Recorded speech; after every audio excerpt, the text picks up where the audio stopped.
শান্তিপ্রিয়। পৃথিবীতে মুসলমানদের চাইতে শান্তিপ্রিয় আর কোনো জাতি নাই, হতে পারে না। আলহামদুলিল্লাহ বলেন। এখন আল্লাহ তাআলা বলছেন যে ফামান তাবিয়া হুদায়া ফালা খাউফুন আলাইহিম ওয়ালা হুম ইয়াহজানুন। প্রিয় ভাই সব, কোরআনের কথা বলতে গেলে রাতের পর রাত লেগে যায়, কারণ এক মহাসমুদ্র। এটা কি মহাসমুদ্র? কোরআন।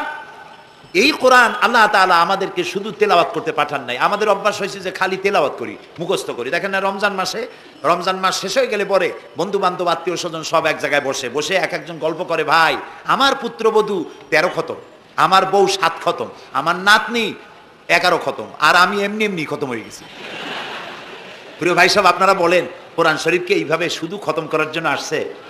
আমি কিন্তু আপনাদের কোরআন শরীফ পড়া বা খতম করা নিষেধ করছি না। আমি উদ্দেশ্য বোঝাতে চাচ্ছি, আল্লাহ তাআলা এই কোরআনের জন্য নাজিল করেন নাই যে আমরা জ্বলবো আর পড়বো আর বুঝবো না। আচ্ছা ভাই, একটা বইয়ের নাম কোন তো পৃথিবীতে, একটা বইয়ের নাম আমাকে শুনান যে বইটা মানুষেরা না বুঝে পড়ে? পারবেন বলতে? পারবেন না। এমনকি আপনার ছোট্ট বাচ্চা কেজি 1, কেজি 2, কেজি 3-তে পড়ে, বা কি জানি করে নার্সারি গ্রুপে পড়ে, তারেও দেখবেন প্রত্যেকটা শব্দ বানান করিয়া অর্থ সহকারে বুঝে পড়ে। বলেন ঠিক কিনা?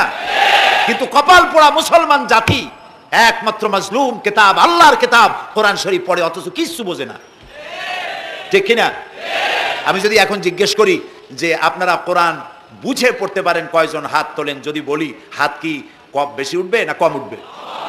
সেই জন্য হাত উঠাইতে বললাম না।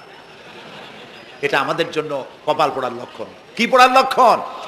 বিশ্বাস করুন ভাই, কোরআন শরীফ তাবিজ লেখার জন্য আসে নাই। কোরআন শরীফ ঝুলে ঝুলে আপনি পড়বেন এই জন্য আসে নাই। কোরআন আসছে তেলাওয়াত করবেন, বুঝবেন, আমল করবেন। হাদিস শরীফে এসেছে কোন সাহাবীর এক একটা সূরা শেষ করতে বছরের পর বছর চলে যেত। কারণ কি? কারণ হলো তারা এক একটা আয়াত পড়তেন, বুঝতেন, বাস্তব জীবনে আমল করতেন, আরেকটা আয়াত পড়তেন, বুঝতেন, আমল করতেন, তারপরে আবার আরেকটা পড়তেন, আমল করতেন। এভাবে করে সাহাবীরা কোরআন পড়তেন, বুঝতেন, আমল করতেন। ফলে এই সাহাবীরা যখন বিয়ে শাদী করতেন, সাহাবীরা যখন ব্যবসা বাণিজ্য করতেন, সাহাবীরা যখন কেনা বেচা করতেন, পারিবারিক জীবন যাপন করতেন, হাঁটাচলা করতেন, তখন মানুষেরা বুঝতে পারত, অনুভব করতে পারত যেন জীবন্ত কোরআন শরীফ চলাফেরা করছে। কোরআন যাদের কাছে, তাদের আমলের মধ্যে পরিবর্তন আসতে হবে। তো এরকম একটা বৈপ্লবিক কিতাব যাদের কাছে, তাদের তো আমলের মধ্যে পরিবর্তন আসবে। কি পরিবর্তন আসবে? এরা যদি ব্যবসায়ী হয় ওজনে কম দেবে না। সুবহানাল্লাহ কবেন না? আর এখন আমরা যা করি, সুবহানাল্লাহ থুইয়া খালি নাউজুবিল্লাহ কওয়া দরকার। ঠিক কিনা ভাই? মুসলমানের চাইতে এত ওজনে কম দেওয়ার লোক আর আছে কিনা সন্দেহ। ওজনে দেবে কম, খাদ্যে দেবে ভেজাল, সাক্ষী দেবে তো মিথ্যা সাক্ষী দেবে, ওয়াদা খেলাপ করবে, আমানতের খেয়ানত করবে, এরপরে ধার করবে, টাকা শোধ করবে না। ছেলে দিয়ে বলো আব্বা বাড়ি নেই। এখন সে যাই যে টাকা চাইতে আসছে, তাহলে বলে যে আব্বা বলছেন, আব্বা নাকি বাড়ি নেই। বুঝতে পারছেন কথা? এই হলো মুসলমান। নাউজুবিল্লাহ কোন।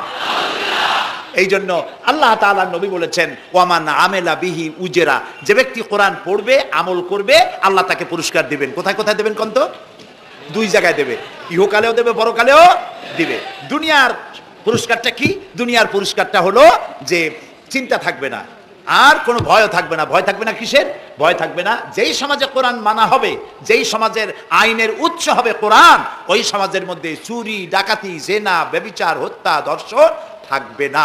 কাজে ভীতিশূন্য, সমৃদ্ধিপূর্ণ, নিরাপত্তাপূর্ণ একটি সুন্দর সমাজ উপহার দেবে এই কোরআন। সুবহানাল্লাহ। সেই কোরআন আমরা তাবিজ বানাইছি, এটারে গোলাইয়া, এই কোরআন শরীফের পাতা লিখিয়া, তারপরে কি জানি কয়, পানির মধ্যে দিয়ে গোলাইয়া এগুলি খাওয়া হয়, মাদুলির মধ্যে ঢুকাইয়া গলার মধ্যে ঝুলানো হয়। দেখেন এই বাংলাদেশে যেসব কোরআন শরীফ ছাপা হয়, এই সব কোরআন শরীফের দুরবস্থা। এটা আছে কিনা আমি জানি না, আলহামদুলিল্লাহ এটা নাই।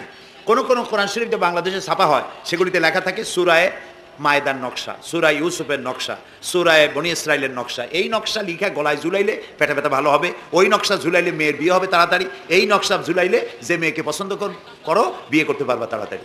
নাউজুবিল্লাহ কর। নকশার মধ্যে আছে কি? নকশার ভিতরে আছে 1293, 1711, 513 হাবিজাবি কতগুলো নাম্বার দিয়া, তারপরে লাল কালি দিয়ে দাগ দিয়ে দিয়ে ধান্দাবাজি করা। এরপরে ওই ধান্দাবাজি তাবিজের কোনায় কোনায় লেখে ইয়া জিব্রাইলো, ইয়া মিকাইলো, ইয়া ইসরাফিলো, ইয়া আজরাইলো। উপরে লেখে ইয়া বদুহো, নিচে লেখে ইয়া বদুহো। আমি একজন তাবিজ লেখককে জিজ্ঞেস করলাম, ভাই ইয়া আজরাইলো ইয়া মিকাইলো তো বুঝলাম, ইয়া বদুহো কি? কয়ে হুজুর আমি নিজেও বুঝি না বদুহো কি। এই হলো তাবিজ। এই তাবিজ লেখার জন্য আল্লাহ তাআলা কোরআন নাজিল করেন নাই। কথা কি বুঝে আসছে? তাবিজের জন্য আসে নাই, তদবিরের জন্য আসে নাই, শুধু পড়ব এজন্য আসে নাই। কোরআন এসেছে বোঝার জন্য, তেলাওয়াতের জন্য, বোঝার জন্য, কোরআন অনুযায়ী জীবন গড়ার জন্য। আল্লাহর নবী তাই বলেন, ওয়ামান আমেলা বিহি উজরা, কোরআন শরীফ যে পড়বে আর আমল করবে, দুনিয়ায় শান্তি দেওয়া হবে, আখিরাতেও পুরস্কৃত করা হবে। আখিরাতের পুরস্কারটা কি?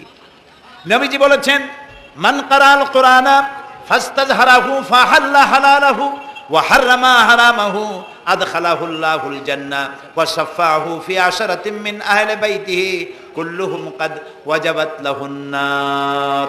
সাদাকান নবী সাল্লাল্লাহু আলাইহি ওয়াসাল্লাম। নবী করিম সাল্লাল্লাহু আলাইহি ওয়াসাল্লাম বলেছেন, যে ব্যক্তি কোরআন পড়লো, বুঝলো, আর কোরআনের হালালকে হালাল জেনে চললো, হারাম থেকে বিরত থাকলো, আর কোরআনের আইনকে প্রতিষ্ঠিত করার আন্দোলনে শরীক হলো, সুবহানাল্লাহ গণ, এরকম লোককে আল্লাহ তাআলা কিয়ামতের দিন জান্নাত দান করবেন। সুবহানাল্লাহ। ওয়ামান আমিলা বিহি উজরা ওয়ামান হাকামা বিহি আদালা, এই কোরআন শরীফ দিয়ে যে বিচার করবে, আল্লাহ তাআলা বলছেন সেই করবে কেবলমাত্র জাস্টিস, কিসত, জাস্টিস, ইনসাফ কায়েম করতে পারবে, যে কোরআন দিয়ে বিচার ফয়সালা করবে। আমাদের দেশে এই যে কোর্ট কাছারি আদালত আছে, এই কোর্ট কাছারি আদালতগুলি কোরআন দিয়ে যদি বিচার করতেন, সেটা ইনসাফ হতো। যেহেতু ইনসাফ, আল্লাহর চাইতে ইনসাফগার আর কেউ নাই, আছে কি বলেন? না। এখানে ধরুন একজন মানুষ যদি একজনের একটা ঠ্যাং ভাঙ্গে ফেলাই দিল, তাহলে বিচার কি হবে? ব্রিটিশ ল যেটা আছে, বাংলাদেশ পেনাল কোড যেটা আছে, এই পেনাল কোডে বলা হবে যে সলিমউদ্দিন ঠ্যাং ভাঙছে বসিরউদ্দিন, যে ভাঙছে তার জন্য শাস্তি এই হবে 6 মাসের জেল, 2000 টাকা জরিমানা করে দিল। এখন আপনি বলেন, বিচার মাপে কি দিয়া? ইনসাফের প্রতীক কি? ইনসাফের প্রতীক দাড়িপাল্লা। এই দাড়িপাল্লায় এখন আপনি ওজন দেন, ইনসাফ। ঠ্যাং ভাঙছে কার? সলিমউদ্দিন, তার ভাঙ্গা ঠ্যাং এক পাশে থন, এক পাল্লায়। আর বসিরউদ্দিন ভাঙছে ঠ্যাং, সেই কারণে তার 2000 টাকা জরিমানা আর 6 মাসের জেল আর এক পাল্লায় রাখেন। এবার দাড়ি ধরে টান দেন, সমান হবে? যদি 50,000 টাকা জরিমানা হয় আর 6 বছরের জেল হয়, তাও কি সমান হবে? হবে না। সমান হবে কি হলে? সমান হবে ওই সলিমউদ্দিন ভাঙ্গা ঠ্যাং এক পাল্লায় দাও, আর যে ভাঙছে তার নাম কি? বসিরউদ্দিন। বসিরউদ্দিন কেউ যদি থাকেন রাগ করবেন না, আমি একটা দৃষ্টান্ত দিচ্ছি। এখন ওই বসিরউদ্দিন ভাঙ্গা, তারও একটা ঠ্যাং ভাঙ্গিয়া যদি এই পাল্লায় রাখেন, এখন যদি টান দেন, তাহলে সমান হবে কিনা বলুন? এটা হচ্ছে কোরআন। এই কোরআন বলছে পায়ের বদলে পা, হাতের বদলে হাত, নাকের বদলে নাক, চোখের বদলে চোখ, জানের বদলে জান। সুবহানাল্লাহ। এটা ইনসাফ। এই ইনসাফ হচ্ছে কোরআনের দেওয়া ইনসাফ। সুতরাং আল্লাহ তাআলা নবী বলছেন, ওমান হাকামা বিহি আদালা, যে ব্যক্তি এই কোরআন দিয়ে বিচার ফয়সালা করবে, যে ব্যক্তি, যে পরিবার, যে সমাজ, তারা ইনসাফ কায়েম করতে পারবে। যেহেতু আল্লাহর চাইতে ইনসাফগার পৃথিবীতে আর কেউ নাই, আকাশেও নাই, জমিনেও নাই। রাসূলুল্লাহ বলছেন, ওয়ামান দা ইলাইহি হুদিয়া ইলা সিরাতিল মুস্তাকিম, যে ব্যক্তি কোরআনের দিকে মানুষকে দাওয়াত দেয়, সেই একটি সহজ সরল রাস্তার দিকে দাওয়াত দেয়, যে রাস্তার শুরু পৃথিবী থেকে আর রাস্তার শেষ জান্নাতুল ফেরদাউসে গিয়া। সুবহানাল্লাহ। এটা হচ্ছে সেই কোরআন। বুঝতে না পারার কারণে আমরা বিপদে পড়েছি। প্রিয় ভাই সব, আপনারা আছেন কষ্টে, বসেছেন পানির মধ্যে, আছেন দাঁড়াইয়া, মাথার উপরে ছেঁড়া সামিয়ানা বিরক্ত করছে। আমি লম্বা করতে চাই না, অল্পের মধ্যে ছেড়ে দেই, যাতে করে আপনাদেরও সুবিধা হয়, কষ্ট না হয়।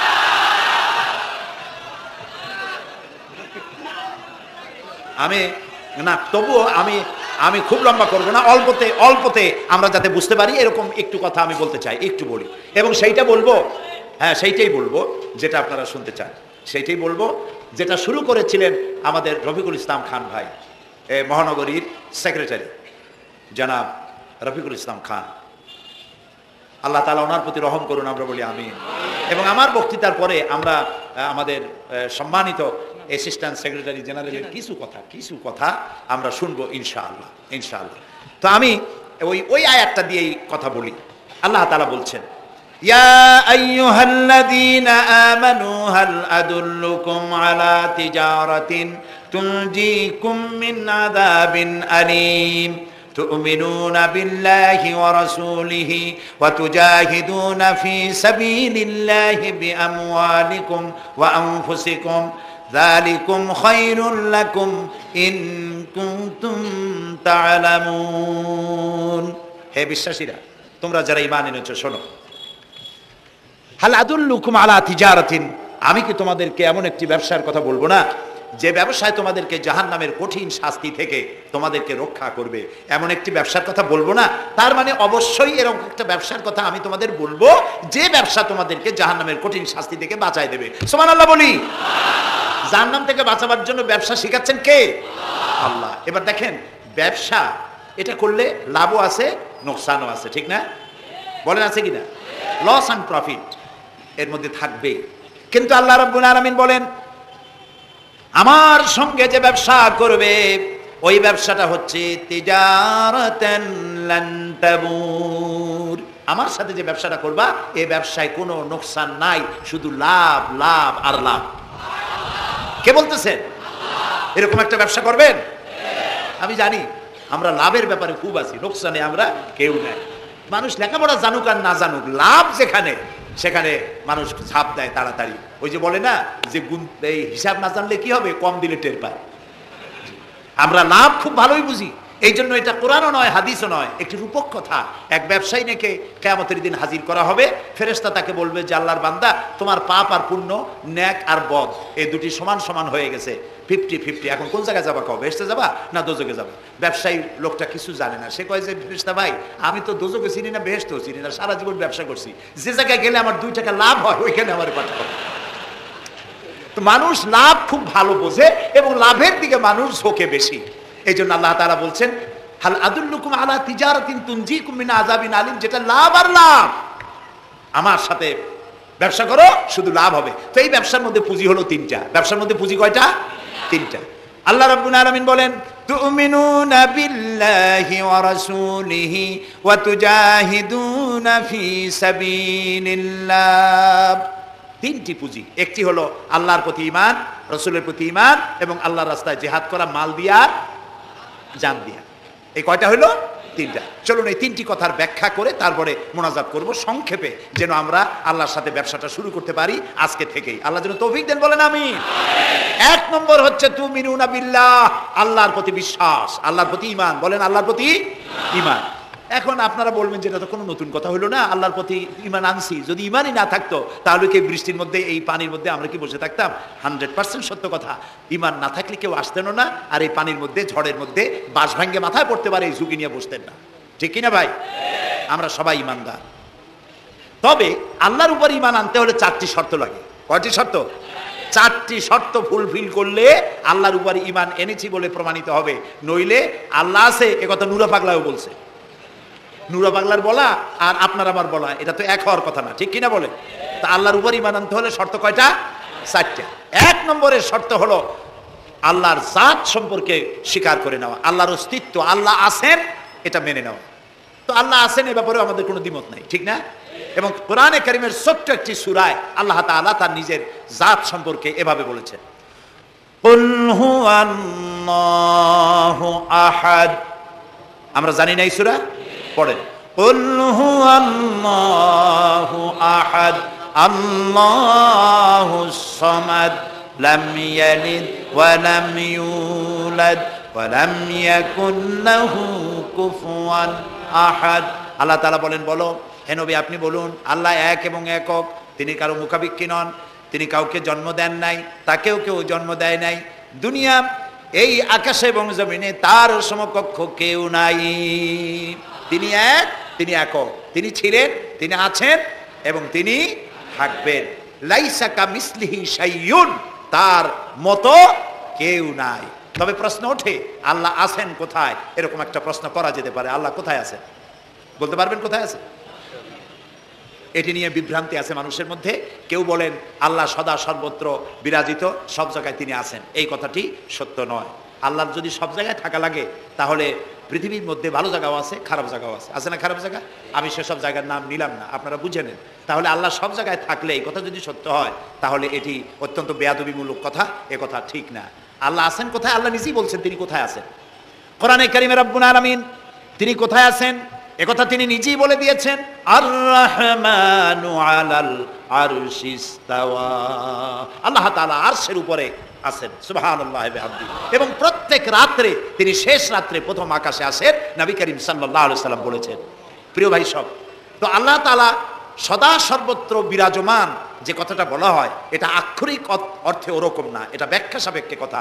আল্লাহ সদা সর্বত্র সব জায়গা সম্পর্কে ওয়াকিফাল, তিনি সব জানেন, সব দেখেন। তিনি সামিউন, তিনি বাসিরুন, তিনি দেখতে পান, তিনি শুনতে পান। আপনার আমার দেখার মধ্যে কোনো বাধা, প্রাচীর, অবস্ট্রাকশন কিছু একটা থাকতেই পারে, আল্লাহ দেখার মধ্যে কোনো বাধা নাই। অন্ধকার রাতেও দেখেন, কুয়াশাচ্ছন্ন হলেও দেখেন, মেঘের মধ্যেও দেখেন, তার দেখায় কোনো বাধা নাই, তার শোনায় কোনো বাধা নাই। এমনকি মহাসাগরের অতল তলদেশী ছোট্ট পাথরের গায়ে লাগানো একটি ছোট্ট পোকা, যাকে মাইক্রোস্কোপ যন্ত্র ছাড়া দেখা যায় না, এমন ছোট্ট সূক্ষ্ম একটি পোকাও যদি, ক্ষুদ্রাতি ক্ষুদ্র একটি পোকাও যদি পেটের জ্বালায় অথবা ক্ষুধার জ্বালায় চিৎকার মারে, কেউ শুনতে পায় না, আরশের মালিক আল্লাহ রব্বুল আলামিন তা শুনতে পান। এ হচ্ছে আল্লাহ, তিনি সব শুনতে পান, সব দেখতে পান। তার জাত সম্পর্কে স্বীকার করে নেওয়া, মেনে নেওয়া, তিনি আছেন, তার শক্তি সহকারে তাকে মানা। আমরা যে কোনো জিনিস বিশ্বাস করি তার শক্তি সহকারে বিশ্বাস করি। বাতাসকে বিশ্বাস করি, প্রচন্ড বেগে বয়ে গেলে আমাদের মাথার উপরে যা আছে ভেঙে চুরে সব শেষ করি বলা, এভাবে বিশ্বাস করি। পানিকে বিশ্বাস করি, সে চুবায়ে মারতে পারে, ডুবায়ে মারতে পারে, পানি চুবানো ভিজানো এ শক্তি পানির আছে। আমরা আগুনকে বিশ্বাস করি, জ্বালিয়ে পুড়িয়ে ছাই করে দিতে পারে, এভাবে আগুনের শক্তি সহকারে বিশ্বাস করি। সাপকে বিশ্বাস করি, বাঘকে বিশ্বাস করি, দংশন করলে, থাবা মারলে কাম সারা। পয়জনকে বিশ্বাস করি, খাইলে পরে মরে যেতে পারি, শক্তি সহকারে বিশ্বাস করি, ঠিক না? এখন আল্লাহরে বিশ্বাস করি, এই কথা শুধু বললেই হবে না, আল্লাহকে বিশ্বাস করতে হবে তার গুণ সহকারে। সেই জন্য 4টি শর্তের 1 নম্বর শর্ত হলো আল্লাহর অস্তিত্বকে মানা। 2 নম্বরের শর্ত হচ্ছে আল্লাহর গুণাবলীকে স্বীকার করা, মেনে নেওয়া।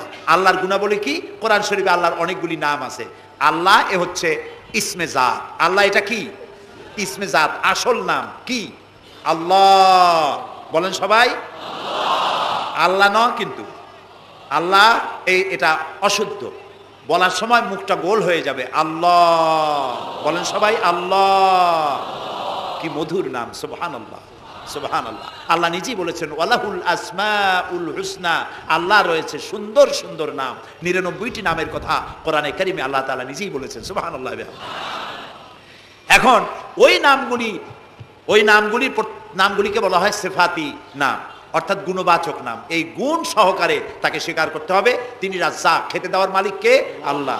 তিনি রব, সৃষ্টি করেন, তিনি খালেক, তিনি স্রষ্টা, তিনি রব, তিনি প্রতিপালনকারী, তিনি রহমান, তিনি দয়ালু, তিনি রহিম, তিনি রহমান, তিনি দাতা, রহিম, তিনি দয়ালু। অর্থাৎ প্রত্যেকটা নামের এক একটা শব্দ অর্থ আছে এবং সেই অর্থ সহকারে বিশ্বাস করতে হবে তাকে। এই বিশ্বাস যদি আমরা করতে পারি তাহলে শিরক থেকে আমরা বাঁচতে পারবো, সুবহানাল্লাহ বলেন। আচ্ছা বলেন তো, সন্তান দেওয়ার মালিককে, সন্তান না দেওয়ার মালিককে, হায়াতের মালিককে, মওতের মালিককে, খেতে দেওয়ার মালিককে, কষ্ট দেওয়ার মালিককে, কষ্ট থেকে বাঁচাবার মালিককে, সব কিছুর মালিককে, এইভাবে আমরা কি বিশ্বাস করি? না, সবাই করি না। যারা বলেছেন আমিও বিশ্বাস করি, হ্যাঁ বিশ্বাস আমাদের থাকতে পারে, কিন্তু অনেক লোক আছে এভাবে বিশ্বাস করে না বলেই বিবাহ করেছে, সন্তান হয় না, তখন শাহ আলী বাগদাদি রহমতুল্লাহ আলাইহের মাজারে গিয়া সেখানে বসে তার ওই মাজারের কাছে গিয়ে চাইলো আমার সন্তান দাও, খাজা বাবার সন্তান দাও। অথবা হাইকোর্টের মাজারে বৃহস্পতিবার দিন গিয়ে ভিড় করলো, বাবা সন্তান দাও, অথবা মামলায় পড়েছি বাঁচায় দাও, পরীক্ষা দেবে ছেলে পাস করায় দাও ইত্যাদি। বলেন এরকম? বলে না? জায়েজ নাই, একদম জায়েজ নাই। কাকে বলতে হবে? আল্লাহর নবী বলেছেন ওয়াইজা সালতা ফাসআলিল্লাহ, কিছু বলতে চাইলে আল্লাহরে বলো। ওয়াইজা সালতা ফাসআলিল ওয়াইজা ইসতাআনতা ফাসতাইন বিল্লাহ, সাহায্য যদি চাও আল্লাহর কাছে সাহায্য চাও। আমরা সূরা ফাতিহার ভিতরে প্রত্যেক নামাজের প্রতি রাকাতেই বলি ইয়্যাকা না'বুদু ওয়া ইয়্যাকা নাস্তাঈন, আল্লাহ তাআলা একমাত্র তোমার ইবাদত করি আর একমাত্র তোমারই কাছে সাহায্য কামনা করি। হযরত ইব্রাহিম আলাইহিস সালাম আমাদের জাতির পিতা। একটু আগে আমরা বলছি না সবাই, ইব্রাহিম আলাইহিস সালামকে আগুনে, এটারে এদিক ফিরিয়ে দিল কে? ইব্রাহিম আলাইহিস সালামকে আগুনে যখন ফেলে দেওয়া হচ্ছিল তখন হযরত জিবরাইল এসে বলছিলেন আমার কাছে সাহায্য চাও ইব্রাহিম, আমি তোমারে আগুন দিয়ে বাঁচায় দেব। এই যে ইব্রাহিম আলাইহিস সালামের কাছে তাকে সাহায্য দেওয়ার জন্য বলা হলো, এটা কে ঘোরাঘুরি করে? এই মাইকের হর্ন ঘুরান কেন? যেমন ছিল ওইদিকে দিয়ে দেন, আমারে শোনায় তো লাভ নাই। প্রিয় ভাই সব, ইব্রাহিম আলাইহিস সালামকে জিবরাইল বললেন আমার কাছে সাহায্য চাও। ইব্রাহিম আলাইহিস সালাম সাহায্য চাইছিলেন? বলেন চাইছিলেন? হযরত ইব্রাহিম বলেছেন জিবরাইল আমি কেন সাহায্য চাইব? তোমার কাছে আমি তো এমন কোন অন্ধ আল্লাহর ইবাদত করি না যিনি তার নিজের চোখে তার গোলামের দুঃখ দুর্দশা দেখতে পান না। আল্লাহ কি দেখছেন না যে আমি বিপদে পড়ছি? আমি তোমার কাছে কেন সাহায্য চাইবো? আমি আগুনে পড়লে যদি আল্লাহ খুশি হন, তাহলে আমি তো এভাবে 1000 বার পড়তে রাজি আছি আমার আল্লাহকে খুশি করার জন্য। এটা হলো আল্লাহর প্রতি বিশ্বাস এবং আল্লাহর কাছে চাওয়া। চাইতে হবে কার কাছে? আমি বিপদে পড়ছি, বলবো কারে? আমি অশান্তিতে আছি, বলবো কারে? আমার অভাব আছে, বলবো কারে? সর্বাবস্থায় আল্লাহকে বলতে হবে। দেখুন আমাদের জাতির পিতা ইব্রাহিম আলাইহিস সালামের কথা এ কোরআন শরীফে আল্লাহ তাআলা বলে দিয়েছেন। তিনি কি বলেছেন? হযরত ইব্রাহিম বলেছেন, আল্লাযী হুয়া ইউতঈমুনি ওয়া ইয়াসকিন। আমি যখন ক্ষুধার্ত হই আল্লাহ আমারে খাওয়ান, আমি যখন তৃষ্ণার্ত হই আল্লাহ আমারে পান করান। ওয়া ইযা মারিতু ফাহুয়া ইয়াশফিন। আমি যখন অসুস্থ হই আল্লাহ আমারে রোগ মুক্ত করেন। সুবহানাল্লাহ। আইয়ুব আলাইহিস সালাম 18 বছর রোগ ভোগ করলেন, কষ্ট পাইলেন, তিনি সাহায্য কার কাছে চাইছিলেন? ইউনূস আলাইহিস সালামের মতো বিপদে এই পৃথিবীর কোন মানুষ এত বড় বিপদে পড়ে নাই। মাছে তারে গিলে ফেলল, পানির অতল তলদেশে মাছ চলে গেল, মাছের পেটে দরজা নাই, জানালা নাই, ভেন্টিলেটর নাই, মাথা গলাইয়া কোন রকম বাইর হবে এমন কোনো পথ নাই, বাঁচার কোনো উপায় নাই। হযরত ইউনূস আলাইহিস সালাম যখন মাছের পেটের ভিতরে বিরাট বিপদে পড়ে গেলেন, হযরত ইউনূস আলাইহিস সালাম সাহায্য কার কাছে চেয়েছিলেন বলুন? তিনি বললেন, আল্লাহ তাআলা তার ঘটনা কোরআন শরীফের মধ্যে এভাবে বর্ণনা করেছেন, ওয়াযান্নুন ইয যাহাবা মুগাদিবান ফাযান্না আন লান নাকদিরা আলাইহি ফানাদা ফিয যুলুমাতি আন লা ইলাহা ইল্লা আনতা সুবহানাকা ইন্নী কুনতু মিনাজ জালিমিন। আল্লাহ শোনাচ্ছেন, ও পৃথিবীর মানুষেরা শোনো, ইউনূসকে যখন মাছে গিলে ফেললো সে তখন ত্রিবিধ ফানাদা ফি যুলুমাত জমাই কাসির, ত্রিবিধ অন্ধকারের ভেতর থেকে তিনি চিৎকার মারলেন। রাতের অন্ধকার, মাছের পেটের অন্ধকার, পানির অন্ধকার, এই ত্রিবিধ অন্ধকারের মধ্য থেকে ইউনূস আলাইহিস সালাম চিৎকার মারলেন, লা ইলাহা ইল্লা আনতা। আয় আল্লাহ, তুমি ছাড়া কোনো ইলাহা নাই, সুবহানাকা, আমি তোমার প্রশংসা করছি। আয় আল্লাহ তাআলা, আমি আমার নফসের উপরে জুলম করেছি, আমার উপরে আমি জুলম করেছি। আল্লাহ তাআলা এই চিৎকার শুনেছিলেন? শুনেছেন? হযরত ইউনূস আলাইহিস সালাম মাছের পেটের ভিতরে বসে যেই চিৎকার মেরেছিলেন কেউ শুনতে পায় নাই। পানির ভিতরে কেউ শোনে নাই, জমিনে কেউ শোনে নাই, অন্তরিক্ষেও কেউ শুনতে পায় নাই। আল্লাহ রাব্বুল আলামিন বলেন, আমি আরশের মালিক, ইউনূসের চিৎকার আমি শুনেছি। শুধু শুনি নাই, জবাব দিয়ে দিয়েছি।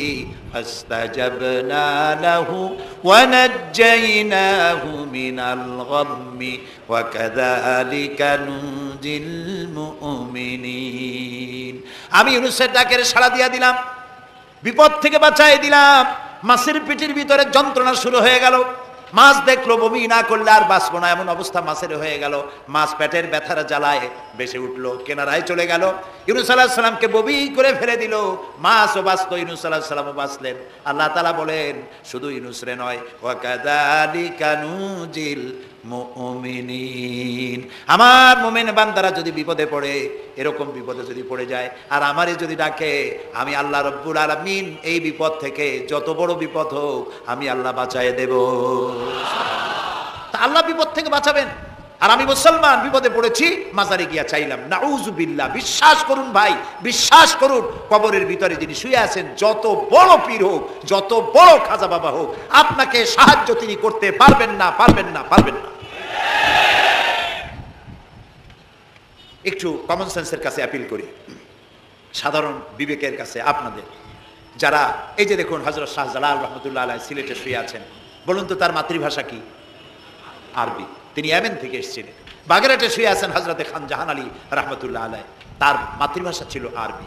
হযরতে খাজা মঈনুদ্দিন চিশতি রহমতুল্লাহ আলাইহি শুয়ে আছেন আজমিরে, তার মাতৃভাষা আরবি। আমরা বাংলাদেশ থেকে, এই দেশ থেকে কোনো লোক গেল সিলেটে, গেল বাগেরহাটে অথবা বাগদাদে চলে গেল, এইসব বড় বড় আল্লাহর ওলিদের মাজারে গিয়ে বাংলা ভাষায় বলল, বাবা আমি তো বিপদে পড়ে আসছি, নির্বাচনে দাঁড়াইছি, আমি যেন জিততে পারি। অথবা দেখেন না, মাজার দিয়ে শুরু করে সবাই, অথবা যাই বললো যে আমার বিয়ে করেছি 15 বছর, বাচ্চা হয় না, আমার একটা বাচ্চা, অথবা মামলায় পড়েছি, আমার একটু জিতে এত, ব্যবসা করি এত টাকা লস দিতে দিতে শেষ হয়ে গেছি বাবা। আপনি বললেন কোন ভাষায়? শাহজালাল খুব বুঝলেন, বড় পীর সাহেব খুব বুঝছেন। তাহলে আপনার 1 নম্বর ফায়ার মিস হয়ে গেল, মিস ফায়ার। আচ্ছা, 2 নম্বর কথা হলো, যার কাছে আপনি চাইলেন তিনি ওখানে ঘুমন্ত আছেন না চেতনা আছেন, এ ব্যাপারে আপনার কোনো গ্যারান্টি আছে, নিশ্চয়তা আছে? আপনি যখন দোয়া করতেছিলেন তখন উনি চেতনা না ঘুমে? যদি ঘুমায় থাকেন তাহলে 2 নম্বর মিস ফায়ার। আপনি যা চিল্লাইলেন উনি কিছুই শুনল না। 3 নম্বরে, কবরে যে শাহজালাল রহমতুল্লাহ আলাইহ অথবা মঈনুদ্দিন চিশতি রহমতুল্লাহ আলাইহ, আল্লাহর ওলিরা, যত বড় বড় ওলি আল্লাহ আছেন, যার কাছে আপনি বিশ্বাস করেন ওলি হিসেবে, উনি যে কবরে আছেন তার নিশ্চয়তা কোথায়? কবরে তো নাও থাকতে পারেন, কারণ আল্লাহ তাআলার 2টা জায়গা আছে করা। বিদেহী আত্মা, এই দেহ থেকে আত্মা যখন সরে যায়, আল্লাহ যখন নিয়ে যান, দেহটার তো কোনো দাম নাই, এটা হচ্ছে নশ্বর, আত্মা হচ্ছে অবিনশ্বর। এই দেহটা মাটির সাথে পচে যাবে, গলে যাবে, কোরআন শরীফে বহুবার বলা হয়েছে। তো আল্লাহ তাআলার 2টা মেহমানখানা আছে, একটা হলো সিজ্জিন আর একটা নাম বলেন ইল্লিন, 2টা মেহমানখানা। যেমন এই পৃথিবীতেও মেহমানখানা 2 রকম হয়, সরকারের 2 রকম মেহমানখানা। চোর, ডাকাত, খুনি, বদমাস এগুলি যদি গ্রেফতার হয় তাহলে ওরা খাবে কি? ওদের তো শ্বশুর বাড়ি দিয়ে অথবা বাপের বাড়ি দিয়ে ভাত খাবার দেওয়া হবে না, গভর্নমেন্টের মেহমান হয়ে গেছে। কাজী এদের জন্য মেহমানখানা গভর্নমেন্টের একটা আছে, সরকারি মেহমানখানা। ওইটা কোনটা কোন তো? ও, তাও আপনারা চেনেন। আরেকটা মেহমানখানা হচ্ছে ভিআইপিদের জন্য, যারা ভেরি ইম্পর্টেন্ট পার্সন অথবা ভেরি ভেরি ইম্পর্টেন্ট পার্সন যারা, তাদের জন্য, অর্থাৎ প্রেসিডেন্ট, প্রধানমন্ত্রী, মন্ত্রী, এমপি, সচিব, ওনারা যখন বাংলাদেশের কোনো জায়গায় বেড়াতে যান তখন সরকারি মেহমানখানা ওনাদের জন্য থাকে। ওইটার নাম কি? সার্কিট হাউস, ডাক বাংলা ইত্যাদি, রেস্ট হাউস, এগুলি তার জন্য থাকে। তো পৃথিবীর মানুষের জন্য শ্রেণীভেদে যদি এ ধরনের মেহমানখানা থাকে, তো যারা নাকি দুনিয়া থেকে মারা যাবে ওদের জন্য আল্লাহর মেহমানখানা থাকতে নাই? আছে, এবং সেটা আগেই বলেছি। যারা জাহান্নামে যাবে ওদেরকে রাখা হবে সিজ্জিন নামক একটা মেহমানখানা আছে, ওখানে তারা থাকবে। আর যাদেরকে আল্লাহ জান্নাতি নেবেন, তো বিচারের আগে তো জান্নাতি নেবেন না, তাদেরকে ইল্লিন নামক সার্কিট হাউস জাতীয়, এই জাতীয় একটা ভালো জায়গায় আল্লাহ তাআলা তাদের রাখবেন। তাহলে আপনি যে কবরের কাছে যায় চাইলেন, হয় ঘুমায় আছে, আপনার ভাষা বুঝলো না, আর কবরে থাকলেও ঘুমে আছে নাকি তাও আপনি জানেন না, আর কবরে নাই এটাও হতে পারে যে আল্লাহ তাআলা অন্য কোথাও তাকে নিয়ে রেখেছেন। কাজেই 3টা জিনিসই, আপনার পথের ভাড়া নষ্ট, পরিশ্রম নষ্ট, আর 3টা ফায়ার করছিলেন, 3টা ফায়ার মিস হয়ে গেল। তাহলে যেতে হবে এমন সত্তার কাছে, কোনো পীর নয়, বুজুর্গ নয়, খাজা বাবা নয়, চাইতে হবে এমন সত্তার কাছে যিনি কখনো ঘুমান না, যিনি বাংলাও বোঝেন, ইংরেজিও বোঝেন, আরবিও বোঝে, উর্দুও বোঝে, সকল ভাষা যিনি সৃষ্টি করেছেন। সেরকম কেউ কি আছেন? আছেন? কি নাম তা? এক আঙ্গুল আকাশের দিকে উঁচু করে বলেন, নাম কি? আরো জোরে বলেন, আবারও বলেন, সুবহানাল্লাহ, আলহামদুলিল্লাহ বলেন। এই জন্য নবী করিম সাল্লাল্লাহু আলাইহি ওয়াসাল্লাম বলছেন, ওয়াইজা সাআলতা ফাসআলিল্লাহ, কিছু বলতে হলে আল্লাহরে বলো, ওয়াইজা ইসতাআনতা, সুয়াল করলে আল্লাহরে বলো, ওয়াইজা ইসতাআনতা ফাসতাইন বিল্লাহ। আর যদি সাহায্যের প্রয়োজন হয় কোনো ব্যাপারে, যে কোনো ব্যাপারে সাহায্যের প্রয়োজন, আল্লাহর কাছে চাও। আমাদের অবস্থা হলো এই যে ইমাম তো দুর্বল, বিপদে পড়লেই দৌড় দেয় মাজারের দিকে। মুসলমানের সম্পর্ক মাজারের সাথে হবে না, সম্পর্ক হবে মসজিদের সাথে।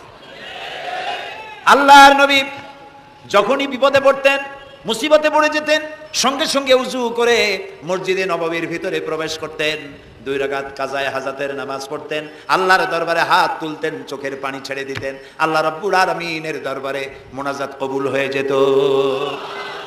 নবীজি আমাদেরকে উপদেশ দিয়েছেন, বিপদে যদি পড়ো, মুসিবতে যদি পড়ে যাও, উজু করো, মসজিদের ভিতরে ঢুকে যাও, কাজায়ে হাজাতের নামাজ পড়ো, আর সেজদায় পড়ে চোখের পানি দিয়া, গাল ভিজানো নয়, চোখের পানি দিয়া যায় নামাজ ভিজিয়ে দাও, আর আল্লাহর কাছে প্রার্থনা করো, কাঁদতে থাকো। রব্বুল আলামিন, আল্লাহর নবী বলেছেন, বান্দা যদি গুনাহ মাফির জন্য গুনাহ করেছে, লজ্জায় অনুতপ্ত হয়ে অনুশোচনা করে বান্দা যখন কাঁদতে থাকে, চোখের পানি নাকের অর্ধেক আসতে না আসতে আল্লাহ রব্বুল আলামিন বান্দারে মাফ করে দেন। বিশেষ করে বুড়া মানুষ, আমাদের মধ্যে 2 শ্রেণীর লোক আছে, যুবক আর বৃদ্ধ। মাহফিলগুলিতে আল্লাহর মেহেরবানি যুবকেরা অনেক বেশি আসে, আলহামদুলিল্লাহ বলুন। এরকম আসতে করলেন কেন? আপনি তাকায় দেখেন, ডানে বায় তাকান, ডানে বায় তাকান, দাড়ি পাকা কয়জন আছে দেখেন। 2%, 3%, और 5% দাড়ি পাকা হতে পারে। 95% যুবক আর যুবক। সুবহানাল্লাহ, আলহামদুলিল্লাহ। বামপন্থীদের এখানেই কষ্ট, এখানেই কষ্ট। তারা চিন্তা করে এত কষ্ট করিয়া পয়সা করি দিয়া তারপরে কর্মী বানাইলাম, একটা মাহফিলে গিয়া কি এর একটা সমাবেশ দেখলো, মাহফিলে গেল, আমাদের পুকুরের জিয়ানো মাছগুলি সব ইসলামের পুকুরে চলে গেল। এটা তাদের জন্য হেভি লস। আসলে ওরা ধরে রাখতে পারবে না, ঠেকাইতে পারবে না। গায়ে তো মুসলমানের রক্ত, রক্ত কার? এসব যুবকেরা একটা মুসলিম মায়ের পেটে জন্মগ্রহণ করেছে, একটা মুসলিম পিতার জন্মে আসছে। আর রাসূলুল্লাহ যুবকদের ব্যাপারে যে কত কথা বলেছেন, সুবহানাল্লাহ বলো। আগে রাসূলুল্লাহ বলেছেন কিয়ামতের দিন আল্লাহর আরশের ছায়া ছাড়া কোনো ছায়া থাকবে না, প্রচন্ড রৌদ্র হবে, জমিনটা তামার মতো হয়ে যাবে। ইন্না লিল্লাহি ওয়া ইন্না ইলাইহি রাজিউন। সেই জায়গায় আরশের নিচে 7 শ্রেণীর লোকদেরকে আল্লাহ তাআলা জায়গা দেবেন। কয় শ্রেণী? ওর মধ্যে এক শ্রেণী হচ্ছে শাবুন নাশা ফি ইবাদাতিল্লাহ, ওই সব যুবক যারা রাত কাটিয়েছে আল্লাহর ইবাদতের মধ্য দিয়ে। সুবহানাল্লাহ। যুবকদের ইবাদতে আল্লাহ তাআলা বেশি খুশি হন, বেশি খুশি হন। কারণ হলো এই যে মসজিদের ইমাম সাহেব অথবা প্রাইমারি স্কুলের মাস্টার যদি বলে যে আমি ঘুষ খাই না, এই কথার কোনো দাম আছে? আপনি প্রাইমারি স্কুলের মাস্টার, আপনি মসজিদের ইমাম, আপনার ঘুষ দেবে কেটা? ঘুষ খাই না বললে তো হবে না। কোন মন্ত্রী যদি বলে, এসপি যদি বলে, তারকা যদি বলে ঘুষ খাই না, 1000 বার দাম আছে, ঠিক না ভাই? এখন একজন বুড়া যদি বলে যে প্রত্যেক রাত্রে আমি তাহাজ্জুদ পড়ি, আপনি তো পড়বেনই, কারণ আপনার তো ঘুম আসে না। কাশিতে এমন পাওয়া পাইছে, চোরবাড়ির কাছে আসতে পারে রাতের বেলায়, খালি কাশা, জম্মের কাশা। আর যুবকের তো তামাম দুনিয়ার ঘুম আইসে টাইসে ধরে। সেই যুবক সে যদি এই ঘুমকে দুহাতে ঠেলে দিয়ে যদি মধ্যরাতের পরে, রাতের 2/3 পরে যদি নামাজে দাঁড়ায় যায়, আল্লাহ রাব্বুল আলামিন খুশি হয়ে যান। সুবহানাল্লাহ বলো। এই যুবকদের সম্পর্কে রাসূলুল্লাহ কি সুন্দর কথা বলেছেন। রাসূলুল্লাহ বলেছেন উসিকুম বিশ-শাবাবে খায়রা ফাইন্নাহুম আরাক্কু আফইদা লাকাদ বাসানি আল্লাহু বিল হানিফিয়্যাতি সামহা ফাখালাফানি আশ-শুয়ুখ ওয়া হালাফানি আশ-শাবাব। সাদাকান নবী সাল্লাল্লাহু আলাইহি ওয়াসাল্লাম। নবী করিম সাল্লাল্লাহু আলাইহি ওয়াসাল্লাম বলেছেন, আমি তোমাদেরকে উপদেশ দিচ্ছি তোমরা যুবকদের ব্যাপারে কল্যাণকামী হবে। সুবহানাল্লাহ বলে। কারণ যুবকদের দিল নরম, আর আল্লাহ তাআলা আমাকে এই পৃথিবীতে উদারতা সহকারে দিন প্রতিষ্ঠার কাজে আমাকে পাঠিয়েছেন। আর এই পৃথিবীতে আমার আল্লাহর দেওয়া ইসলাম প্রতিষ্ঠা করার কাজে আমার বিরোধিতা করেছে বুড়োরা আর সহযোগিতা করেছে যুবকেরা। দেখেন না রাসূলুল্লাহর সাথে বিরোধিতা কারা করলো? তাদের বয়স কত? আবু জাহেল, আবু লাহাব, উতবা, সাইবা, মুগিরা, ওলীদ, আবু সুফিয়ান, কুষ্টিসুদ্ধা সকলের বয়স ছিল 40-এর ওপরে। আর যারা ঈমান আনলো সর্বপ্রথম, তাদের বয়সগুলি রাসূলুল্লাহকে যারা সাহায্য করলেন, হযরতে জুবাইর ইবনুল আওয়াম, আব্দুর রহমান বিন আউফ ইসলাম কবুল করলেন, বয়স তখন 17 বছর। হযরতে আবু বকর ইসলাম কবুল করলেন, বয়স তখন 37 বছর। হযরত ওমর রাদিয়াল্লাহু তাআলা ইসলাম কবুল করলেন, বয়স তখন 26 বছর। হযরত আলী যখন ইসলাম কবুল করেছেন, বয়স তখন মাত্র 8.5 বছর। সব তরুণেরা, যুবকেরা ইসলামের জন্য রক্ত দিয়েছে, যুবকদের রক্তের উপর ইসলাম প্রতিষ্ঠিত হয়েছে। সুবহানাল্লাহ। সেই জন্য এই যৌবনকালে ইবাদতের মূল্য সর্বাধিক। আর বুড়োরাও যখন আল্লাহর দরবারে হাত তোলে, যারা বুড়ো আছেন, আমার বয়সে যারা এসে গেছেন বা আমার থেকে যাদের বয়স বেশি, আপনারা অসন্তুষ্ট হচ্ছেন না তো যে যুবকদের এত কইলাম আর আমরা কিছু পাইলাম না, এরকম বলবেন নাকি? এক বুড়ি এসে রাসূলুল্লাহকে বলছিলেন যে রাসূল আমার জন্য দোয়া করেন, আমি যেন জান্নাতে যাইতে পারি। রাসূলুল্লাহ বলছেন বুড়ি তো জান্নাতে যাবে না, বুড়ি জান্নাতে যাবে না, বুড়ি তো কান্দে শেষ। রাসূলুল্লাহ বলতেছেন জান্নাতে যাবে না, রাসূলুল্লাহ বলছেন বুড়ি কান্দো না, তুমি যখন জান্নাতে যাবা একেবারে যুবতী হয়ে যাবা, তখন তুমি বুড়ি থাকবা না। সুবহানাল্লাহ। সুতরাং বুড়ো মানুষের মন খারাপ করার কারণ নাই, ওই যৌবনকালটা আমরা সবাই পার করে এসেছি। সুবহানাল্লাহ। সেটা যদি ভালো কাজে করে থাকি আল্লাহর কাছে পুরস্কার পাবো, আর যদি অন্যায় করে থাকি সেজন্য আল্লাহর কাছে বিনীতভাবে ক্ষমা চাই। আল্লাহ আমাদের মাফ করুন, বলি আমিন, সবাই বলি আমিন। যুবক ভাইয়েরা, আর বৃদ্ধদেরকে এখন আরেকটি কথা বলতে চাই, সেটা হলো বুড়োরা যদি আল্লাহর কাছে যখন হাত তোলে, আল্লাহ তাআলা বলেছেন হে রাসূল, ইসলামের মধ্যে থেকে যে চুল দাড়ি পাকাইছে, ইসলামের মধ্যে থেকে দাড়ি চুল পাকায় ফেলেছে, এই অবস্থায় আমার কাছে যদি হাত তোলে আর কাঁদতে থাকে, এই বুড়োটারে আমি খালি হাতে ফেরত দিতে আমার শরম করে। আমি কেমনে বুড়োটারে খালি হাতে ফিরাই? একবার হযরত ওমর রাদিয়াল্লাহু তাআলা আনহু নবী করিম সাল্লাল্লাহু আলাইহি ওয়াসাল্লামের ঘরে প্রবেশ করে দেখছেন তিনি কাঁদছেন। হযরত ওমর জিজ্ঞেস করলেন, ইয়া রাসূলুল্লাহ আপনি কাঁদছেন কেন? তিনি বললেন, এইমাত্র জিবরিল এসেছিল, জিবরিল এসে আমারে বলে গেল যে আপনার উম্মতের মধ্যে যেই সব লোক ইসলামের মধ্যে থেকে দাড়ি চুল পাকিয়েছে, কিয়ামতের দিন আল্লাহ তাআলা ওই সব বুড়া বুড়িদেরকে শাস্তি দিতে লজ্জাবোধ করবেন। হযরত ওমর বলেন, ইয়া রাসূলুল্লাহ এ তো আপনার উম্মতের জন্য শুভ সংবাদ, আপনি কাঁদেন কেন? আল্লাহর নবী বলেন, হে ওমর, আমার কান্নার কারণ ভিন্ন। আমার কান্নার কারণ হচ্ছে আমার লজ্জা করে, আমার লজ্জার অনুভূতিতে আঘাত লাগে এই ব্যাপারে যখন আমি চিন্তা করি যে আল্লাহ রাব্বুল আলামিন যেই বুড়াদেরকে কিয়ামতের দিন শাস্তি দিতে লজ্জা বোধ করবেন, সেই বৃদ্ধ মানুষগুলো আল্লাহর সাথে নাফরমানি করতে লজ্জা বোধ করে না। এই জন্য এই দুঃখে এই লজ্জা আমি কান্দি।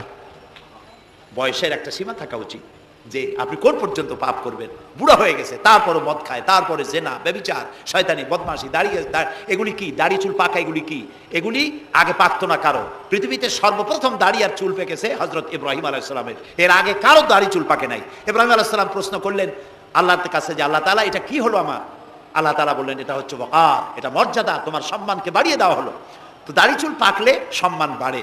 এই দাড়ি চুল পাকলো, এগুলি সিগন্যাল, সংকেত। দাড়ি পাকছে, সংকেত দেওয়া হলো তুমি কিন্তু বয়সের প্রান্তে এসেছো। চোখে কম দেখো, আর একটা সিগন্যাল, মৌতের আর একটা সিগন্যাল। খাইয়া হজম করতে পারো না, আর একটা সিগন্যাল। তুমি ঘুমাইতে পারো না, রাতের বেলা ঘুম আসে না, আর একটা সিগন্যাল। দাঁড়াতে পারো না, কোমর ব্যথা করে, আর একটা সিগন্যাল। একটার পর একটা সিগন্যাল আসতেছে। 1 নম্বর, 2 নম্বর, ডেঞ্জার সিগন্যাল নাম্বার 10। তারপরে হুঁশ হয় না মানুষের। নাউযুবিল্লাহি মিন যালিক। আল্লাহ তাআলা আমাদের হুঁশে আসার তৌফিক দান করুন, আমরা বলি আমিন। প্রিয় ভাই সব, খুব লম্বা করা যাবে না। 2 নম্বরে বলছিলাম আল্লাহর গুণাবলীর উপরে বিশ্বাস। 3 নম্বরে আল্লাহর কুদরত, আল্লাহর ক্ষমতায় বিশ্বাস। আল্লাহরে বিশ্বাস করি, এই কথার দাম নাই। দাম হবে 4টা শর্ত পূরণ করলে। কয়টা শর্ত? 3 নম্বরে আল্লাহর ক্ষমতা। 3 নম্বরে কি? আল্লাহর ক্ষমতা কি? আল্লাহর ক্ষমতা হচ্ছে রাতকে দিন বানান, দিনকে রাত বানান, জীবিতকে মৃত্যু করেন, মৃত্যুর ভিতর থেকে জীবন দান করেন, সাগরকে নগর বানান, নগরকে সাগর বানান। তিনি মরুভূমিতে ঝর্ণা, মরুভূমির ভিতরে পানির প্রস্রবণ চালু করে দিতে পারেন, মরা গাছে ফুল ফুটাই দিতে পারেন। শুধু 2টা অক্ষর কুন বলেন হও, আর সঙ্গে সঙ্গে হয়ে যায়। আল্লাহ তাআলা বলেছেন ফাআলুন লিমা ইউরিদ, যা খুশি তিনি তাই করতে পারেন। সুবহানাল্লাহ বলেন। এই মাত্র কয়েক মাস আগে সুনামি কি হয়েছিল? এইটা যদি হয় সুনামি, তাহলে কুনামি কি আল্লাহ জানে। সুনামি হইল মালয়েশিয়া, ইন্দোনেশিয়া, মালদ্বীপ, শ্রীলঙ্কা, ইন্ডিয়া, থাইল্যান্ড, এই উপকূলীয় এলাকায় সুনামি। মাত্র 1.5 মিনিটের সুনামিতে জলকম্পন আর পানি কম্পনে 2.5 লক্ষ মানুষ শেষ, আর 1 লক্ষ মানুষের কোনো খোঁজ নাই। প্রায় 3.5 থেকে 4 লক্ষ মানুষ দুনিয়া থেকে বিদায় হয়ে গেল 1.5 মিনিটের মধ্যে। আর সমুদ্রের পানি 33 থেকে 35 ফিট উঁচু হয়ে পানি এসে নগর, গাড়ি, বাড়ি ভেঙে চুরে পাতার মতো, শুষ্ক পাতার মতো সব উড়িয়ে ভাসিয়ে শেষ করে দিল। সুবহানাল্লাহ।